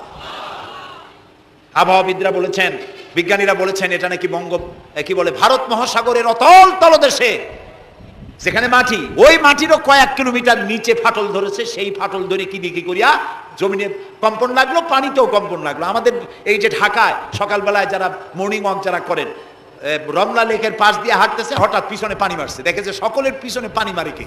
তাকায় দেখে রমনা লেকের পানি উথাল পাথাল খেয়ে গেছে। ভূত না জেন জুতা মুতা ফালাই ধুয়ে দিয়েছে। দৌড় পানির মধ্যে যে কম্পনটা বাংলাদেশে হলো, এই কম্পনটা যদি মাটিতে হতো তাহলে এই অপরিকল্পিত বানানো শহর ভেঙ্গে চুরে ভর্তা হয়ে যেত। আল্লাহ শুকরিয়া আদায় করি যে আল্লাহ তাআলা দয়া করে আমাদের গরিব দেশটাকে হেফাজত করেছেন। বলেন আমিন। আল্লাহ তাআলা, আমরা পাপী, আমরা 1000বার স্বীকার করি আমরা পাপী, আমরা গুনাহগার, আমরা অপদার্থ, আমরা অযোগ্য তোমার বান্দা হওয়ার। তুমি এই গরিব মুসলমানদের এই দেশটাকে দয়া করে আসমান এবং জমিনি সব বালা ও মুসিবত থেকে হেফাজত করো আল্লাহ তাআলা। প্রিয় ভাই সব, আল্লাহ তাআলার ক্ষমতাকে বিশ্বাস করতে হবে। আর 4 নম্বরে আল্লাহর হুকুম এবং আহকামকে মানতে হবে। আল্লাহর আদেশ আর নিষেধ মানতে হবে, তা না হলে মুসলমান হওয়া যাবে না। যা যা আদেশ করেছে যদি প্রশ্ন করা হয় মুসলমান কারে বলে, তাহলে আমি 1 লাইনে বুঝাই দিই মুসলমান কারে বলে। ব্যাখ্যা দেওয়া যাবে সারা রাত, কিন্তু ব্যাখ্যা দেওয়ার জরুরত নাই। 1 লাইনে বুঝাই দিই মুসলমান কারে বলে। মুসলমান সেই ব্যক্তি এই কোরআনের মধ্যে আল্লাহ যা যা আদেশ করেছেন সব মানে, আর যা যা নিষেধ করেছেন তার থেকে বিরত থাকে। রাসূলুল্লাহ যা যা আদেশ করেছেন তা মানে, যা যা নিষেধ করেছেন তার থেকে বিরত থাকে। যে ব্যক্তি এটা করে তার নাম মুসলমান। বুঝে আসছে? তার নাম কি? মুসলমান। এই যে কি বলে, আমেরিকায় গত জুমার দিন এক মহিলা ইমামতি করলো মসজিদে, একজন কইল সুবহানাল্লাহ। এটা সুবহানাল্লাহ কর কথা, নাউজুবিল্লাহ বলে। কোন জায়গায় কি দোয়া পড়া লাগবে তাও একটু জানিয়ে শুনিয়া তারপরে সেগুলি বলা দরকার। প্রিয় ভাই সব, মহিলারা ইমামতি করতে পারে না, জায়েজ নাই, বিধান নাই। কোরআন হচ্ছে কমপ্লিট, নতুন করে কোনো কথা বান্দার জন্য বলার কোনো দরকার নাই, সব আল্লাহ বলে দিয়েছেন। সুবহানাল্লাহ। আল্লাহ তাআলা এই কোরআনের মধ্যে বলেছেন, আল ইয়াউমা আকমালতু লাকুম দীনাকুম ওয়া আতমামতু আলাইকুম নি'মাতি ওয়া রাদিতু লাকুমুল ইসলামা দীনা। আমি আজ এই ইসলামকে একটি পূর্ণাঙ্গ জীবন ব্যবস্থা হিসেবে কমপ্লিট করে দিলাম এবং এটার উপর আমি সন্তুষ্ট হলাম। কে বলেছেন? আল্লাহ তাআলা বলেছেন, এটা কমপ্লিট, নতুন করে কিছু করার দরকার নাই। আমাকে একজন জিজ্ঞেস করলো যে মেয়ে লোকের পিছনে নামাজ যে পড়া, মেয়ে লোক যে ইমামতি করতে পারবে না, এটা কোরআন শরীফের কোন আয়াতে আছে এবং হাদিসের কোন হাদিসে আছে যে মেয়ে লোক ইমামতি করতে পারবে না? তা আমি বললাম যে আগে আমার এই কথার জবাব দেন, আপনারটা জবাব পরে দিই। আমার কথার জবাব আগে দেন। মাগরিবের নামাজ কয় রাকাত পড়ি ফরজ? 3 রাকাত। 4 রাকাত পড়া যাবে না, এটা কোরআন শরীফের কোন আয়াতে আছে, কোন হাদিসে আছে? ফজরের নামাজ ফরজ কয় রাকাত? 3 রাকাত পড়া যাবে না, অথবা 4 রাকাত পড়া যাবে না, এটা কোন হাদিসে আছে, কোন আয়াতে আছে? কয় যে কোনো জায়গায় নেই। তা বললাম ওটাও কোনো জায়গায় নেই। রাসূলুল্লাহ ইবাদতের যে নমুনা দেখিয়েছেন, যেভাবে করেছেন, তিনি 2 রাকাত ফজরের নামাজ 2 রাকাত পড়েছেন, আল্লাহ বলে দিয়েছেন ওইটাই ফরজ, ওর 1 রাকাত বেশি পড়া যাবে না। 3 রাকাত মাগরিব, 1 রাকাত বাড়ানো যাবে না। জোহর সব দিন জোহর পড়ি 4 রাকাত ফরজ, আর জোহরের ওই নামাজটি জুমার দিনে কয় রাকাত পড়ি? 2 রাকাত ফরজ পড়ি। এই কনসেশন কে করলো? না, আল্লাহ করেননি। এই কনসেশন করেছেন মুহাম্মদ রাসূলুল্লাহ সাল্লাল্লাহু আলাইহি ওয়াসাল্লাম। ইবাদত রাসূলুল্লাহ যদি 2 রাকাত পড়েন, 2 রাকাত পড়াই ফরজ।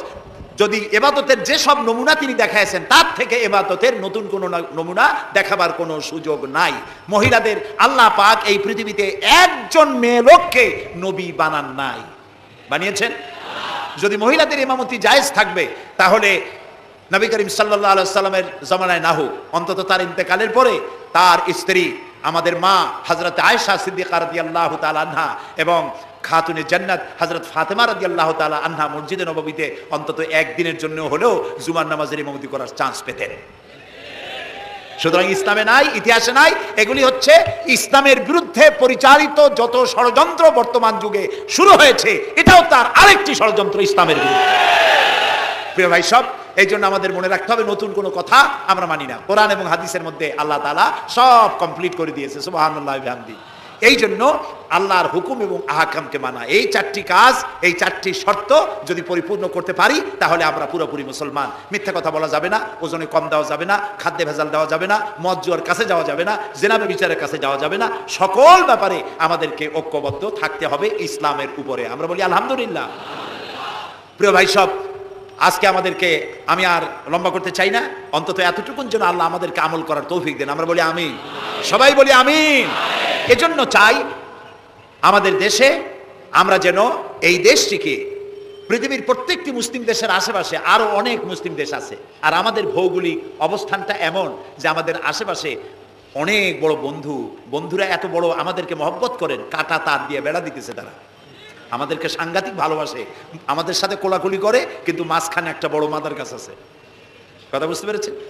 এই জমিনে বাস করতে হলে সম্মান নিয়ে, ইজ্জত নিয়ে, স্বাধীনতা নিয়ে যদি বাঁচতে হয়, তাহলে এখানে একটি আদর্শিক বাঁধের প্রয়োজন। ওরা কাঁটা তারের বেড়া দিয়েছে, আমরা আদর্শের বেড়া দেব। সেই আদর্শের নাম হলো ইসলাম, কেবলমাত্র ইসলাম, একমাত্র ইসলাম। এবং এই আদর্শ সকলের জন্য, কারণ ইসলাম তো আমার একার না। ইসলাম কি আমার একার? আপনাদের একার? ইসলাম কার? আল্লাহর। জোরে বলেন, ইসলাম কার? অনেকে প্রশ্ন করেন যে ইসলাম যে আপনারা ইসলাম করেন, ইসলাম যদি পৃথিবীতে আসে, যদি বাংলাদেশে কায়েম হয়, তাহলে হিন্দু, খ্রিস্টান, বৌদ্ধ ওদের কি হবে? তা আমি বলি, দেখেন, মায়ের চাইতে খালার মহব্বত বেশি হওয়া এটা খুব সুলক্ষণ না। এটা কি লক্ষণ? এটা একটা কুলক্ষণ। হিন্দু কার? জবাব দেন। হিন্দু কার? খ্রিস্টান কার? বৌদ্ধ কার? ইহুদি কার? আমরা কার? আর এই কোরআনটা আল্লাহ তাআলা। কই যে তা ঠিক, কিন্তু কোরআন তো 1400 বছরের পুরানা। এই পুরানা জিনিস দিয়া এই বিজ্ঞানের যুগে এটা চলবে কেমনে? কেমনে আমরা একসাথে থাকবো? বলি, ভাই, সূর্যটা কতদিনের পুরাতন কন্ত দেখি? কয় তা তো কোটি কোটি বছরের পুরানা। তো কোটি কোটি বছরের পুরানা সূর্য আগের মতো তাপ দেয় না ঠান্ডা ঠান্ডা ভিজে ভিজে লাগে? কয় যে না, তাপ দেয় তো ঠিক মতো। তো তাপ যদি ঠিক মতো দেয়, সেই তাপ কি শুধু মুসলমানে পায় না হিন্দুরাও পায়? ডাবের পানি যখন আমরা খাই, মুসলমানের মুখে মিষ্টি লাগে, আর হিন্দুরা যখন ডাব খায় তিতের চোটে গাল কানের কাছে যায় না? সবাই সমানভাবে পায় বলেন?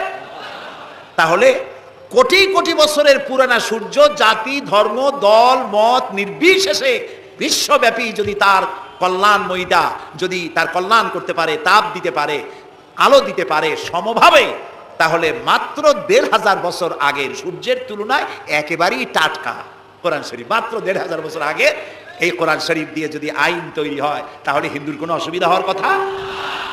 খ্রিস্টানের, মেয়ে লোকের, পুরুষের, কারো কোনো অসুবিধা হবে?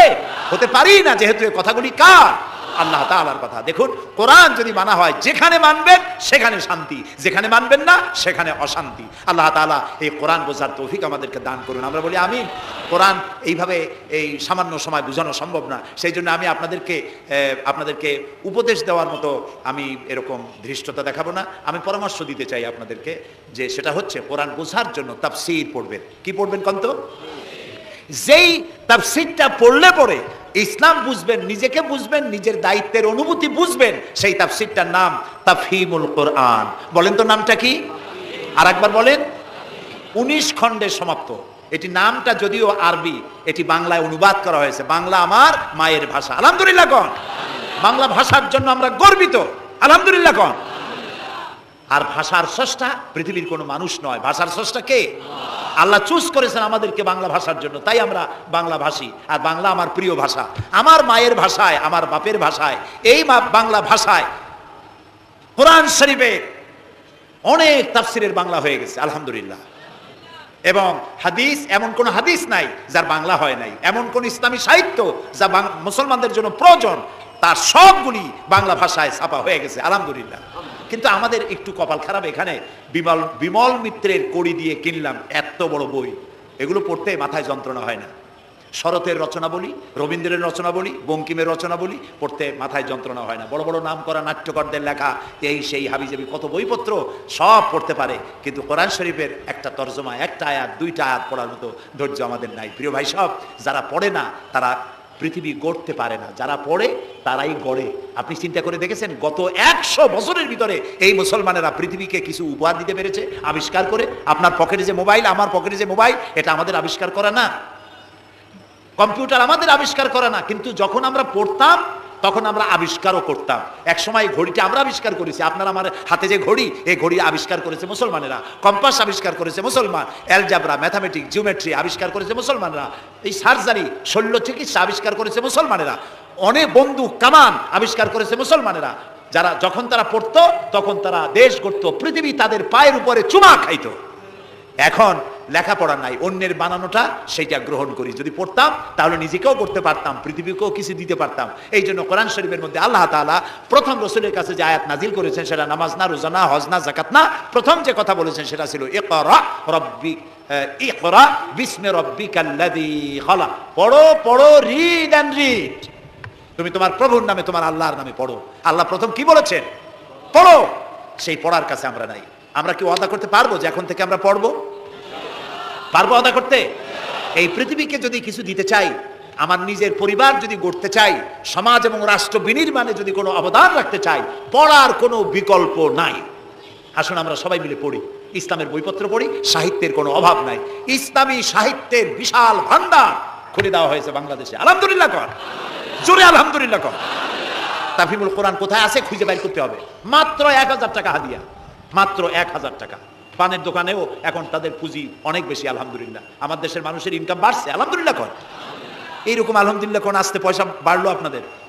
কোন আলহামদুলিল্লাহ। মানুষের না শুকরিটা বেশি। দেখেন রোজার মাসে কাঁচামরিচের দাম একটু বেড়ে গেল, দেখছেন না শুকরি, তখন কি চিল্লা পাল্লা শুরু হয়ে গেল। কাঁচামরিচ 180 টাকা, এই দেশে থাকবো না। লোকেরা বলেছে আপনারা যান না কেন? আচ্ছা, বেগুন হইছে 80 টাকা কেজি, বেগুন 80 টাকা। তো রোজার মাস বেগুন 80 টাকা, বেগুনি খাইতে পারে না। বাংলাদেশের মানুষ তো উদ্ভাবনী ক্ষমতা আছে। পত্রিকায় দেখলাম যে পেপেনি বানাইছে তারা, পেঁপে কাইটা তাতে বেসন লাগাইয়া বেগুনি আর বানাইতে পারে নাই, পেপেনি বানাইছে। তো দেখলাম যে নোবেল, এই ভাজা পোড়ার উপরে যদি নোবেল পুরস্কারের কোনো ব্যবস্থা থাকতো তাহলে বাংলাদেশ নোবেল পুরস্কার পাইতো পেপেনি বানাইয়া। বেগুন হয়েছে 80 টাকা, সেই জন্য ঝগড়াঝাটি এক শেষ। কাঁচামরিচ 120 টাকা, সেজন্য একেবারে চিল্লায় শেষ। কিন্তু মূলা যখন 3 টাকা, গরুতেও খায় না। এত মূলা হইলো, এত কপি হইলো, সেজন্য আল্লাহ শুকরিয়া নাই, শুকরিয়া আদায় করে না। মানুষকে আল্লাহ শুকর আদায় করতে হবে। এই দেশ আমাদের, এটা মার্চ মাস, এই দেশে এই মাসেই দেশ স্বাধীন হয়েছিল। সেই স্বাধীনতার জন্য যারা জীবন দিয়েছিলেন তাদের জন্য আমরা মোনাজাতে দোয়া করব, এবং এই স্বাধীনতা, সার্বভৌমত্ব কিয়ামত পর্যন্ত আল্লাহ যেন এই দেশে টিকিয়ে রাখেন, সেজন্য আল্লাহর কাছে আমাদেরকে দোয়া করতে হবে। স্বাধীনতার কত দাম এটা বুঝতেছে আজ প্যালেস্টাইনের ফিলিস্তিনি মুসলমানেরা, বুঝতে পারছে কাশ্মীরের মুসলমানেরা, বুঝতে পারতেছে চেচনিয়া বসনিয়ার মুসলমানেরা। আমরা যেন আমাদেরকে আল্লাহ তাআলা যেন কিয়ামত পর্যন্ত এই স্বাধীনতার মর্যাদা দেওয়ার তৌফিক আমাদেরকে যেন দেন, আমরা বলি আমিন। প্রিয় ভাই সব, সেজন্য বলছিলাম পড়তে হবে, বইপত্র কিনবেন, মাত্র 1000 টাকা হাদিয়া, তাফহিমুল কোরআন প্রথম খণ্ডকে যদি একসাথে সব না কিনতে পারেন, অন্তত 1 খণ্ড 2 খণ্ড 3 খণ্ড কিনে হলেও পড়বেন। আর 5 ওয়াক্ত নামাজকে সঠিকভাবে আদায় করবেন। যেভাবে ওয়াজ শুনতে আসছেন, তাফসীর শুনতে আসছেন, এইভাবে মসজিদে গিয়ে বাজামাত নামাজ আদায় করবেন। নামাজ পড়লে কপাল খুলবে। কপাল হলো সৌভাগ্যের প্রতীক, আর নাক হলো মর্যাদার প্রতীক। মানুষে বলে না যে ভাই আমার কপাল পুড়ছে, কপালে কি আগুন লাগছিল? পুড়লো কেন? কপাল পুড়ছে মানে ভাগ্য নষ্ট হয়েছে। আবার বলে ভাই আমার নাক কাটা গেছে, তো নাক কাটছে কি দিয়ে? ছুরি দিয়ে না কেসি দিয়ে? নাক কাটা গেছে মানে কি? মানে হলো ছেলে আর মেয়ে এমন কাম করছে, বেইজ্জত হয়ে গেছে, আমার নাক কাটা গেছে। তাহলে বোঝা গেল নাক হলো মর্যাদার প্রতীক, আর কপাল হলো মর্যাদার প্রতীক। সৌভাগ্যের প্রতীক কপাল, আর মর্যাদার প্রতীক হলো নাক। এই নাক আর কপাল দিয়ে কেউ যদি তার ভাগ্য সুপ্রসন্ন করতে চায়, মর্যাদা যদি বৃদ্ধি করতে চায়, দৈনিক 5 বার এই কপাল আর নাক দিয়ে আল্লাহর দরবারে সেজদায় পড়ে যাও। আল্লাহ রাব্বুল আলামিনকে যত সেজদা দিবে আল্লাহ তত খুশি হয়ে যাবে। নামাজ, নামাজ রাসূলুল্লাহ বলেছেন মান তারাকা সালাতান মুতাআম্মিদান ফাকাদ কাফারা, ইচ্ছা করে যে নামাজ ছেড়ে দেবে কাফের হয়ে যাবে। কথা বুঝে আসছে ভাই? রাসূলের হাদিস, কাফের হয়ে যাবে। নামাজ না পড়লে মুসলমান বলে দাবি করার হক তার নাই। 5 ওয়াক্ত নামাজ সঠিকভাবে আদায় করতে হবে। নামাজ জীবনে আর ছাড়বো না, এই ওয়াদা করা যাবে? যারা পারবেন কেবলমাত্র তারাই 2 হাত উঁচু করেন, বলেন ইয়া আল্লাহ তোমার পবিত্র নামে শপথ করি, কসম করি, যতদিন পর্যন্ত মালাকুল মউত আমার মাথার কাছে না আসতেছে ততদিন পর্যন্ত ফরজ নামাজ, ফরজ রোজা আর ছেড়ে দেব না, আর ছাড়বো না, আর ছাড়বো না। এবার বলেন ইয়া আল্লাহ আমার মৃত্যু পর্যন্ত আমার আজকের এই ওয়াদা আমাকে পালন করার তৌফিক দাও। আমিন, আমিন ইয়া রাব্বাল আলামিন। সবাই হাত নামান, এক্ষুনি মোনাজাত করব। মোনাজাতের জন্য দাঁড়ানো ভাইরা মেহেরবানি করে একটু বসেন। আমি এতক্ষণ কিন্তু একবারও বলি নাই যে বসেন বসেন বসেন। এবার মোনাজাত হবে, মোনাজাতের জন্য মেহেরবানি করে একটু বসেন। মোনাজাতটা বসে করাই আদব করে নেবেন। আল্লাহুম্মা আমিন। ربنا ظلمنا أنفسنا وإن لم تغفر لنا وترحمنا لنكونن من الخاسرين سبحانك اللهم وبحمدك نستغفرك ونتوب إليك আয় আল্লাহ তাআলা, হাজার হাজার মুসলমান নরনারী বৃষ্টি এবং ঝড়ো হাওয়াকে উপেক্ষা করে তোমার বান্দা বান্দিরা দীর্ঘক্ষণ ধরে তোমার দ্বীনের কথা শুনেছেন। আল্লাহ তাআলা মেহেরবানি করে আমাদের তামাম জিন্দেগির গুনাহ খাতাকে মাফ করে দাও রব্বুল আলামিন। আমাদের মধ্য থেকে যাদের মা বাপ দুনিয়া থেকে জনমের মতো বিদায় হয়ে গেছে, আল্লাহ তাআলা তাদের কবরগুলিকে জান্নাতের টুকরায় পরিণত করে দাও। রব্বির হামহুমা কামা রব্বায়ানি সগীরা। সবাই পড়েন রব্বির হামহুমা কামা রব্বায়ানি সগীরা। আল্লাহ তাআলা আমাদের মা বাপ যারা বৃদ্ধ অবস্থায় বাড়িতে আছেন, আল্লাহ দয়া করে তাদেরকে সুস্থতা দাও, ইমানের সাথে বাঁচার তৌফিক দাও। আল্লাহ তাআলা বিছানায় ফালায়া আরজালিল উমর বয়সের নিকৃষ্টতম পর্যায়ে তাদেরকে ফেলে রেখো না, সুস্থ অবস্থায় ইমানের সাথে তোমার দরবারে উঠাইয়া নিও রব্বুল আলামিন। তাম পৃথিবীতে মুসলমানের আজ বড় বিপদের মধ্যে সময় কাটাচ্ছে। আল্লাহ তাআলা তাম পৃথিবীর বিপদগ্রস্ত মুসলমানদেরকে তুমি সাহায্য করো। আল্লাহ তাআলা Iraq, Afghan, Palestine, Kashmir, Chechnya, Bosnia সহ দুনিয়ায় যত জায়গায় মুসলমানেরা বিপদে আছে, আল্লাহ সকলকে তুমি উদ্ধার করো। আল্লাহ তাআলা আমাদের প্রিয় জন্মভূমি বাংলাদেশ, এই বাংলাদেশ এটা স্বাধীনতার মাস, এই মাসে তুমি মেহেরবানি করে এখানে যুদ্ধ শুরু করায়া আল্লাহ তাআলা বিজয় দান করিয়েছিলে। আল্লাহ তাআলা তুমি দয়া করে এই দেশের স্বাধীনতা কিয়ামত পর্যন্ত অক্ষুণ্ণ রাখো। যারা এই দেশে জীবন দিয়েছেন আল্লাহ তাআলা তাদের আত্মার আমরা মাগফিরাত তোমার কাছে কামনা করছি। আল্লাহ তাআলা আমাদের দেশের স্বাধীনতার সার্বভৌমত্ব আল্লাহ তুমি স্থায়ী করে দাও। আল্লাহ তাআলা এখানে যারা মাহফিলে এসেছেন অনেকেই দোয়া চেয়েছেন, যিনি যে জন্য দোয়া চেয়েছেন আল্লাহ দোয়া মঞ্জুর করে নাও। আল্লাহ এই মাসে, এই মাসগুলিতে এখানে এই বাংলাদেশে ঝড় হয়, টর্নেডো হয়, জলোচ্ছ্বাস হয়। আল্লাহ তাআলা গরিব দেশ, তুমি দয়া করে আমাদের গুনার দিকে না তাকায়া আল্লাহ তাআলা তুমি তোমার হাবিবের সাদকায় আমাদের দেশে বালা মুসিবত থেকে, বিপদ থেকে আমাদের দেশটাকে তুমি হেফাজত করো। আল্লাহ তাআলা বর্তমান সরকার যেসব ওয়াদা করে ক্ষমতায় এসেছেন, এই ওয়াদাগুলি প্রত্যেকটি ওয়াদা অক্ষরে অক্ষরে পালন করার তৌফিক দান করে দাও। আল্লাহ তাআলা সন্ত্রাস থেকে আমাদের এই জাতিকে তুমি রক্ষা করো। আল্লাহ কারা এই দেশে বোমা মারে, কারা গ্রেনেড হামলা চালায় তুমি তাদেরকে জানো। আল্লাহ তাআলা তুমি দয়া করে এদেরকে হেদায়েত নসিব করে দাও। আল্লাহ তাদেরকে হেদায়েত নসিব করে দাও। আল্লাহ তোমার ইলমে যদি জানা থাকে ওদের কপালে হেদায়েত নাই, তাহলে তুমি হামান, সাদ্দাত, ফেরাউন এদেরকে যেভাবে গজব দিয়েছো, আমার দেশে যারা নৈরাজ্য সৃষ্টি করতে চায়, গ্রেনেড হামলা করে, বোমা হামলা করে, মানুষ মারে, সন্ত্রাসী তৎপরতা চালিয়ে মানুষকে হত্যা করে, আল্লাহ এদেরকে ওইভাবে গজব দিয়ে, লানত দিয়ে বিদায় করে দাও আল্লাহ তাআলা। আমাদের দেশটাকে তুমি দয়া করে রক্ষা করো, হেফাজত করো আল্লাহ তাআলা। আল্লাহ তাআলা মিরপুর সমাজ কল্যাণ পরিষদ বহু কষ্ট করে এই আয়োজন করেছেন। আল্লাহ তাআলা তারা যেন ঋণগ্রস্ত না থাকে। যত লোক মাহফিলে বক্তব্য শুনতে এসেছেন, আল্লাহ তাআলা যাওয়ার সময় তাদেরকে এই পরিষদকে সাহায্য করে যাওয়ার জন্য তৌফিক দান করে দাও। আল্লাহ তাআলা মা বোনেরা যারা এসেছেন তাদের গুনাহ খাতাকে মাফ করে দাও। মা বোনদেরকে পর্দায় থাকার তৌফিক দান করে দাও। নিঃসন্তানীকে সন্তান দিয়ে দাও। মা বোনদের এমন আমল করার তৌফিক দাও যাতে করে কিয়ামতে হযরত আয়েশা, হযরত খাদিজার সঙ্গে হাসর নসিব হয়ে যায়। রব্বুল আলামিন, আমাদেরকে বিবি বাল বাচ্চা যা দান করেছো সবগুলিকে আল্লাহ তুমি দিনদার, ইমানদার, নামাজি, পরহেজগার বানায় দাও। আমাদের যাদের অসুখ বিসুখ আছে আল্লাহ দয়া করে আমাদের রোগ ব্যাধি ভালো বানায় দাও। রব্বানা তাকাব্বাল মিন্না ইন্নাকা আনতাস সামিউল আলিম ওয়া তুব আলাইনা ইন্নাকা আনতাত তাওয়াবুর রহিম। সুবহানা রাব্বিকা রাব্বিল ইজ্জাতি আম্মা ইয়াসিফুন ওয়া সালামুন আলাল মুরসালিন ওয়ালহামদুলিল্লাহি রাব্বিল আলামিন। ওয়াজআল আখিরা কালামিনা ইনদাল মাউতি লা ইলাহা